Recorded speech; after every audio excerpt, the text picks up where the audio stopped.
Praise the Lord. आप सभी को जय मसीह की। और आज मैं परमेश्वर का वचन आपके लिए लेकर के आई हूँ। ब्लेसिंग ऑफ गॉड चैनल में मैं आपका स्वागत करती हूँ। और आज हम लोग परमेश्वर के वचन से सीखने जा रहे हैं यीशु के पुनरुत्थान के बारे में, कि यीशु मसीह आज प्रभु यीशु मसीह जीवित हो उठे मृतकों में से, और आज हम उसे ईस्टर के रूप में मनाते हैं। तो आज हम लोग देखेंगे प्रभु यीशु मसीह किस तरह से वो जीवित हो गए और क्या क्या सबूत है इस बात का कि यीशु मसीह जीवित है। यीशु मसीह पहले उठे हैं जो मुर्दों में से जी उठे, तो वो पहला फल है। तो इसलिए आज हम देखने जा रहे हैं प्रभु यीशु मसीह के वचन से, कि बाइबल से देखेंगे कि यीशु का पुनरुत्थान किस प्रकार से हुआ। यहाँ पर लिखा हुआ है मत्ती 28 अध्याय। यहाँ लिखा पहले वचन में, सब्त के दिन के बाद सप्ताह के पहले दिन को पौ फटते ही मरियम मगदलीनी और दूसरी मरियम कब्र को देखने आई।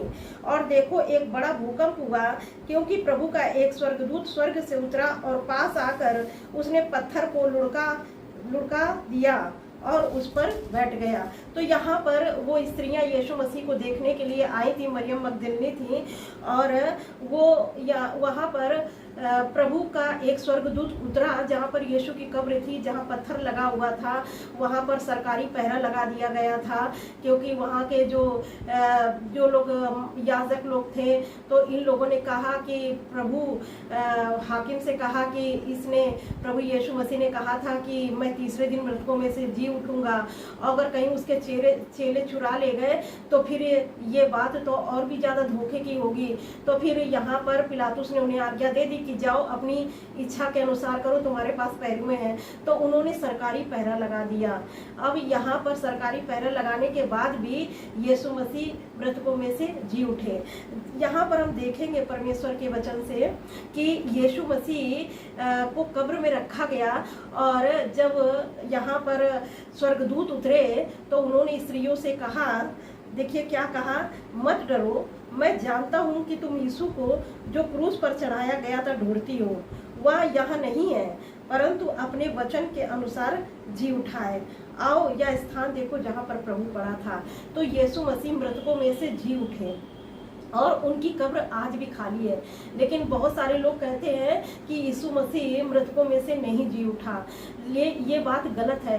यहाँ पर प्रभु यीशु मसीह मृतकों में से जीवित हो उठे और उनकी कब्र खाली हुई है। और यहाँ पर हम देखेंगे परमेश्वर के वचन से लिखा हुआ है, और शीघ्र जाकर उसने चेलों से कहो कि वह मृतकों में से जी उठा है और वह तुमसे पहले गलील को जाता है, वहाँ उसका दर्शन पाओगे। तो यहाँ पर स्वर्गदूत ने कहा कि यीशु मसीह तुमसे पहले गलील को जाएगा, जैसा कि यीशु मसीह ने कहा था कि वो तुम्हें गलील में मिलेगा। तो इसीलिए ये स्त्रियां बड़ी खुश हुई कि प्रभु उनका जीवित हो उठा है। तब यहाँ पर हम देखेंगे कि इसके सबूत क्या क्या चीज़ है कि प्रभु यीशु मसीह जीवित हो उठा है। तो इसका सबूत ये है कि पहली बात, यहाँ पर जो कब्र है, जिस कब्र में यीशु मसीह रखे गए थे, तो वो कब्र खाली मिली, और उस कब्र खाली मिली, और यीशु मसीह ने कई लोगों को दर्शन दिया।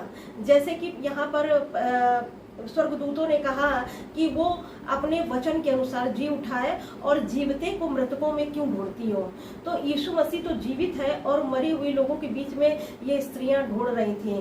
तो जैसे कि वो कब्र के पास गई, वहां सोच रही थी यीशु मसीह मिले, लेकिन यीशु मसीह तो जीवित हो उठे थे अपने वचन के अनुसार, तो वो कब्र भी खाली मिली। तो इस बात की गवाही स्वर्गदूत दी है कि वो जीवितों को मृतकों में क्यों ढूंढती हो। यीशु मसीह तो जीवित है, तो मृतकों में इसे क्यों ढूंढ रही हो। तो वो ये स्वर्गदूत कहते हैं कि वो तुमसे पहले गलील को जाएगा, वहाँ पर उसके चेले मिलेंगे। तो इसीलिए यहाँ पर स्वर्गदूतों ने गवाही दी कि यीशु मसीह अपने वचन के अनुसार जी उठा है। और दूसरी बात, वहाँ पर कब्र खाली मिली हुई। और तीसरी बात, यीशु मसीह उनको चेलों को गलील में दिखाई दिए, 12 चेलों को दिखाई दिए। और यहाँ पर चौथी बात, पहरुओं ने भी ये गवाही दी। ये जो पहरुए लगाए गए थे, सरकारी पहरा लगाया गया था ना, तो ये लोग स्वर्गदूतों को देखकर डर गए और कांपने लगे। और जो घटना हुई थी वो जा करके देखिए यहाँ पर लिखा है मत्ती मत्ती 28:11 में लिखा, हुए जा ही रही थी कि पहरुओं में से कुछ ने नगर में आकर पूरा हाल प्रधान याजक से कहते सुनाया, और उन्होंने पुरनियों के साथ इकट्ठे होकर सम्मति की और सिपाहियों को बहुत चांदी देकर कहा, यह कहना कि रात को जब हम सो रहे थे तो उसके चेले आकर उसे चुरा ले गए। तो यहाँ पर ये बात फैल गई और इनको बहुत सारी चांदी दे दी गई सिपाहियों को, और सिपाहियों ने झूठ बोला कि उसके चेले चुरा ले गए हैं। तो जबकि ये सिपाहियों ने भी जो पहरुए थे ना, इन्होंने भी प्रधान याजक से बताया कि यीशु मसीह जिंदा हो चुका है, और उन्होंने सब बात बताया कि स्वर्गदूत उतरे, और उन्होंने बताया कि कब्र खाली है। ये सारे रहस्य बताए कि कब्र खाली हो गई है, स्वर्गदूत उतरा है, और ये सारी घटना जाकर के प्रधान याजकों को बता दिया, और प्रधान याजकों ने उनको बहुत सारा चांदी दिया और कहा इस बात को मत बताना किसी को। तो यहाँ पर इन पहलुओं को चुप करा दिया गया बहुत सारा चांदी दे करके। तो यहाँ पर देखेंगे, पहली बात तो यीशु मसीह जीवित है, इसका प्रमाण ये है कि उनकी कब्र खाली है। दूसरी बात, स्वर्गदूतों ने भी गवाही दी कि तुम जीवितों को मृतकों में क्यों ढूंढती हो। तो इसीलिए उसने स्वर्गदूत ने कहा कि वो उनके भाइयों से कहो कि वो गलील में मिलेगा। और तीसरी बात, पहरुओं ने भी कहा कि यीशु मसीह जीवित हो चुका है, प्रधान याजकों से कहा, क्योंकि उन्होंने ये सारी सच्चाई देखी थी। तो जाकर के प्रधान याजकों से कह दिया, लेकिन उनका मुंह बंद करा दिया गया बहुत सारी चांदी दे करके। और चौथी बात देखेंगे कि यीशु मसीह अपने चेलों को भी दिखाई दिए उन्होंने, और यहाँ तक कि थोमा को यीशु मसीह कहते हैं कि आप मेरे पंजर में अपनी उंगली डाल और विश्वास कर कि मैं जीवित हो चुका हूँ। तो जब थोमा ने भी देखा कि हाँ यीशु मसीह जीवित हो गए हैं, तो उसने विश्वास किया, अपने 12 चेलों को दिखाई दिया। वो 40 दिन तक दिखाई देते रहे। तो यहाँ पर जब यीशु मसीह जीवित होते हैं, जब यीशु मसीह प्रकट होते हैं, तब वो अपने चेलों से कहते हैं, देखो, वो लोग सोचे कि भूत है, लेकिन उन्होंने कहा यीशु मसीह ने कि भूत के हड्डी और मांस नहीं होते हैं, लेकिन यीशु मसीह के हड्डी मांस थे, वो शरीर, वो जीवित हो उठे थे। तो उन्होंने कहा थोमा से कि आओ मेरे पंजर में उंगली डाल के देखो कि मैं जीवित हूँ कि नहीं जीवित हूँ। तो यीशु मसीह पक्के प्रमाण से अपने आप को साबित किए कि वो मृतकों में से जी उठे हैं। तो जैसे यीशु मसीह जी उठे हैं, उसी प्रकार से हम लोग भी एक दिन प्रभु यीशु मसीह के साथ में जीवित पाए जाएंगे। जैसा कि हम देखेंगे प्रभु के वचन में लिखा हुआ है, पहला कुरिन्थियों और उसका 15 अध्याय उसके 12 वचन में, जैसे लोग कहते हैं कि यीशु मसीह नहीं जी उठा, तो यहाँ पर लिखा है, हाँ, इसलिए जबकि मसीह का यह प्रचार किया जाता है कि वह मरे हुए में से जी उठा, तो तुम में से कितने कैसे कहते हैं कि मरे हुओं का पुनरुत्थान है ही नहीं। तो ये बहुत सारे लोग कहते हैं कि मरे हुए जी उठते ही नहीं है, मतलब एक बार वो मरे तो हमेशा के लिए खत्म। लेकिन यीशु मसीह जब जी उठा है, तो यानी कि इस मृत्यु के बाद भी जीवन है। लोग सोचते हैं कि चलो खाओ पियो मर जाना है, क्या मतलब है, और इस शरीर को मिला है, चलो ऐश करो खाओ पियो और फिर हम मर जाएंगे, खत्म हो जाएंगे। लेकिन यीशु मसीह के पुनरुत्थान ने ये साबित कर दिया कि इस मृत्यु के बाद भी एक जीवन है जो कभी न खत्म होने वाला जीवन है। तो यहाँ पर प्रभु का वचन कहता है, इसलिए जबकि मसीह का यह प्रचार किया जाता है कि मरे हुओं में से जी उठा है, तो तुम में से कितने कैसे कहते हैं कि मरे हुओं का पुनरुत्थान है ही नहीं। तो जो लोग ये कहते हैं कि मरे हुओं का पुनरुत्थान नहीं है, तो यहाँ पर लिखा है, यदि मरे हुओं का पुनरुत्थान है ही नहीं, तो मसीह भी नहीं जी उठा। यानी कि जो कोई मरता है वो जिंदा नहीं होता है, तो फिर वो कह रहा है तो फिर यीशु मसीह भी जीवित नहीं हुए।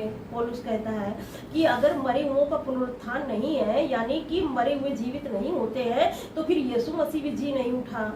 यहाँ पर पौलुस कहते हैं तो मसीह भी जी नहीं उठा, और यदि मसीह नहीं जी उठा तो हमारा प्रचार करना भी व्यर्थ है। अगर प्रभु यीशु मसीह जीवित नहीं हुए हैं, तो फिर हम जो यीशु मसीह के पुनरुत्थान का जो प्रचार कर रहे हैं कि प्रभु यीशु मसीह मृतकों में से जी उठा है, तो वो भी व्यर्थ है। यहाँ पर प्रभु का वचन जैसा कहता है, और तुम्हारा विश्वास करना भी व्यर्थ है। तो जब यीशु मसीह जीवित नहीं हो उठा, तो जो हम उसका प्रचार करते हैं वो भी व्यर्थ है, और जो आप प्रभु यीशु मसीह पर विश्वास करते हैं वो भी व्यर्थ है। तो यहाँ पर पौलुस कहता है कि जब आप लोग ये कहते हो कि मरे हुओं का पुनरुत्थान है ही नहीं, तो फिर हमारा विश्वास करना भी व्यर्थ है। परंतु हम परमेश्वर के झूठे गवाह भी ठहरे। जितना हम परमेश्वर की गवाही देते हैं कि प्रभु ने ये किया वो किया, और प्रभु यीशु मसीह को मुर्दों में से जिंदा कर दिया, और प्रभु ने हमें पापों से छुटकारा दिया, तो सब ये बातें बेकार हो गई अगर मरे हुओं का पुनरुत्थान नहीं है। तो यहाँ पर यही पौलुस कहता है, क्योंकि हमने परमेश्वर के विषय में यह गवाही दी कि उसने मसीह को जिला दिया, और यद्यपि नहीं जिलाया, यदि मरे हुए जी नहीं उठते और यदि मुर्दे नहीं जी उठते तो मसीह भी नहीं जी उठा। अगर मुर्दे नहीं जीते हैं तो फिर प्रभु यीशु मसीह भी जीवित नहीं हुए हैं। तो यहाँ पौलुस कहता है तब तो हमारा विश्वास करना भी व्यर्थ है और तुम अब तक अपने पापों में फंसे हो। जैसे हम लोग कहते हैं ना कि बाइबल बताती है कि प्रभु यीशु मसीह हमारे पापों के लिए क्रूस पर पड़ा और पापों से हमें क्षमा मिली। तो यहाँ पर प्रभु का वचन कहता है, पौलुस कहता है, तो अगर यीशु मसीह मृतकों में से जी नहीं उठा तो फिर अभी भी आप पाप में फंसे हो, और अगर पाप में फंसे हो तो फिर पाप के कारण हमें दंड भी मिलेगा, तो हम अनंत जीवन नहीं प्राप्त कर पाएंगे। तो यहाँ पर प्रभु का वचन कहता है कि अगर और अब तक तुम अपने पापों में फंसे हो, वरन जो मसीह में सो गए वे भी नष्ट हुए, और जो प्रभु यीशु मसीह पर विश्वास किए थे और प्रभु में विश्वास करके मर गए हैं, अपने आप को बलिदान कर दिया मसीह के लिए, तो वो भी नष्ट हो गए। यहाँ पर पौलुस कहता है, तो यदि हम केवल इसी जीवन में मसीह से आशा रखते हैं तो हम सब मनुष्यों से अधिक अभागे हैं। अब देखिए यहाँ पर 20 वचन में क्या लिखा है, परंतु सचमुच मसीह मुर्दों में से जी उठा। यहाँ पर प्रभु का वचन कहता है सचमुच, यहाँ पर पौलुस कहता है परंतु सचमुच मसीह मुर्दों में से जी उठा है, और जो सो गए हैं उनमें वह पहला फल हुआ। क्योंकि जब मनुष्य के द्वारा मृत्यु आई तो मनुष्य ही के द्वारा मरे हुओं का पुनरुत्थान भी आया। अब यहाँ पर आप जानते हैं कि आदम और हव्वा ने अदन की वाटिका में पाप किया था। उन्होंने परमेश्वर की आज्ञा को टाल दिया था, और जिस फल को परमेश्वर ने खाने से मना किया था वही फल आदम और हव्वा ने खाया, और जिसके कारण वो पापी हो गए। और जब उन्होंने पाप किया तो मृत्यु आ गई, और पाप की मजदूरी तो मृत्यु है। तो इसीलिए प्रभु का वचन कहता है कि उन्होंने पाप किया, और पाप के कारण सारे लोग, जितनी आदम और हव्वा से जितने लोग पैदा हुए, जितना उनका वंश बना, धीरे धीरे वो मृत्यु सब पर आ गई। और आज आप देखते हैं कि पाप के कारण हर एक व्यक्ति इस शरीर में मरता है। और यहाँ पर देखिए जैसा लिखा है, क्योंकि जब मनुष्य के द्वारा मृत्यु आई तो मनुष्य के ही द्वारा मरे हुओं का पुनरुत्थान भी आया। तो जब उन लोगों ने, आदम और हव्वा ने जब पाप किया तो वो मृत्यु आ गई और सब लोग मरने लगे। तो इसीलिए मनुष्य ही के द्वारा, यानी प्रभु यीशु मसीह ने मनुष्य का रूप धारण किया, वो लहू और मांस में हो गया और उसने इस धरती पे जन्म लिया। क्योंकि परमेश्वर मर नहीं सकते हैं, तो इसलिए उन्हें मनुष्य का रूप धरना पड़ा। मनुष्य का स्वरूप में वो जन्म लिए और उन्होंने संसार में जितनी चीजें होती हैं उस सारी चीजों को फेस किया। जैसे कि हम और आप दुख तकलीफ हर एक चीज को फेस करते हैं, उसी तरह यीशु मसीह ने भी उन सारी चीजों को फेस किया। शास्त्री और फरीसी उस पर दोष लगाते थे और उनको गलत भी कहते थे, क्योंकि वो कुंवारी मरियम से पैदा हुए थे। उनके बारे में बहुत गलत शब्द बोलते थे और उनको बहुत सारी ऐसी बातें कहते थे जो ये साबित करती है कि वो परमेश्वर की इज्जत नहीं करते थे, प्रभु यीशु मसीह को सम्मान नहीं देते थे। तो यहाँ पर इसीलिए यीशु मसीह मनुष्य शरीर धर करके आया ताकि वो मरे, क्योंकि परमेश्वर मर नहीं सकता है और उसको अपना बलिदान देना ही था यीशु मसीह को। तो बलिदान देने के लिए उसे शरीर रूप रखना ही था, शरीर में आना ही था। तो जब उसने अपने शरीर को बलिदान किया और जब मृतकों में से जी उठा, तो प्रभु का वचन कहता है तो मनुष्य ही के द्वारा मरे हुओं का पुनरुत्थान भी आया। जैसे यीशु मसीह मृतकों में से जी उठा और उसने मृत्यु को हरा दिया, मृत्यु पर विजय प्राप्त की और पाप को हरा दिया और हमको क्षमा मिल गई पापों से। तो इन सब चीज़ों के द्वारा अब जैसे यीशु मसीह का पुनरुत्थान हो चुका है, यीशु मसीह मरने के बाद जी उठे हैं, वैसे ही जो कोई प्रभु यीशु मसीह के पुनरुत्थान पर विश्वास करेगा, यीशु मसीह से अपने पापों की क्षमा मांगेगा, तो उसके लिए भी इस मृत्यु के बाद भी एक आशा है कि उसको अनंत जीवन मिलेगा। प्रभु यीशु मसीह के द्वारा उसके पाप माफ हो जाएंगे और वो अनंत जीवन का अधिकारी बनेगा। तो इसीलिए आपकी जो आत्मा है वो नष्ट ना होने पाए, वो क्योंकि हमारे पापों को सिर्फ प्रभु ही क्षमा कर सकते हैं, क्योंकि प्रभु का वचन कहता है कि प्रभु यीशु मसीह को पृथ्वी पर पाप क्षमा करने का भी अधिकार है। तो जब आपके पाप माफ हो जाएंगे, क्योंकि आपको माफी प्रभु यीशु मसीह के लहू के द्वारा ही मिलेगी, क्योंकि उसका दाम यीशु मसीह ने अपने आप को क्रूस पर बलिदान करके चुका दिया है। तो जो पाप गुनाह आपने किया था तो उसका दाम क्रूस पर चुका दिया गया है। तो अगर आप प्रभु यीशु मसीह पर विश्वास करेंगे, तो जैसे प्रभु यीशु मसीह मृतकों में से जी उठा, वैसे आप भी जब इस शरीर में मरेंगे और अगर विश्वास में आप मरते हैं तो आपको परमेश्वर अनंत जीवन देगा। क्योंकि प्रभु का वचन कहता है कि अब जो मसीह यीशु में है उस पर दंड की आज्ञा नहीं, क्योंकि आपका सारा दंड यीशु मसीह ने कलवरी क्रूस पर ले लिया है और प्रभु ने आपको आजाद कर दिया है, पाप और मृत्यु की व्यवस्था से आजाद कर दिया है और मृत्यु से आपको छुड़ा लिया है और पापों की क्षमा आपको मिल गई है। आप परमेश्वर की संतान बन गए हैं और परमेश्वर के वारिस भी बन गए हैं। तो इसलिए जो है प्रभु का वचन जैसा कहता है, क्योंकि जब मनुष्य के द्वारा मृत्यु आई और मनुष्य ही के द्वारा मरे हुओं का पुनरुत्थान भी आया। और जैसे आदम में सब मरते हैं, जैसे कि आदम और हव्वा ने जब पाप किया तो सारे लोग मरने लगे, उसी प्रकार से प्रभु का वचन कहता है वैसे ही मसीह में सब जिलाए जाएंगे। आप जब आदम में मर जाते हैं, जैसे कि आपने अपनी माता के गर्भ से जन्म लिया और आपका एक जन्म माता के गर्भ से होता है और दूसरा जन्म प्रभु यीशु मसीह में होता है। तो जब अगर आप प्रभु यीशु मसीह को ग्रहण करते हैं, अपने पापों की माफी मांगते हैं, तो प्रभु का वचन कहता है, लिखा हुआ जैसे कि जब आप ये शरीर छोड़ेंगे, जब आप सो जाएंगे, आप कब्र में होंगे, तो प्रभु यीशु मसीह आपको जीवित करेगा और आपको जीवित करेगा और जो जीवित है वो बादलों में उठा लिए जाएंगे। तो इसीलिए प्रभु का वचन कहता है कि ये आशा है हमारे पास कि जैसे यीशु मसीह मुर्दों में से जी उठा, वैसे हम सब भी जिलाए जाएंगे। हम लोग नष्ट होने के लिए इस धरती पर नहीं है, प्रभु ने हमारे जीवन को बचाया है, हमको अनंत जीवन मिला है। सिर्फ ऐसा ही नहीं कि प्रभु हमको बीमारी से चंगा कर देते हैं, प्रभु हमें समस्याओं से निकाल लेते हैं, तकलीफों से निकाल लेते हैं, क्योंकि प्रभु का वचन कहता है यदि हम केवल इसी जीवन में मसीह से आशा रखते हैं तो हम सब मनुष्यों से अधिक अभागे हैं। जैसे हम सोचते हैं कि सब कुछ हमें इसी जीवन में मिल जाए, जो शरीर में है हम लोग, तो इसी जीवन में सारा सुख मिल जाए हमें, लेकिन हम उस जीवन के बारे में नहीं सोचते हैं जो अनंत काल का जीवन है, जो कभी ना खत्म होने वाला जीवन है।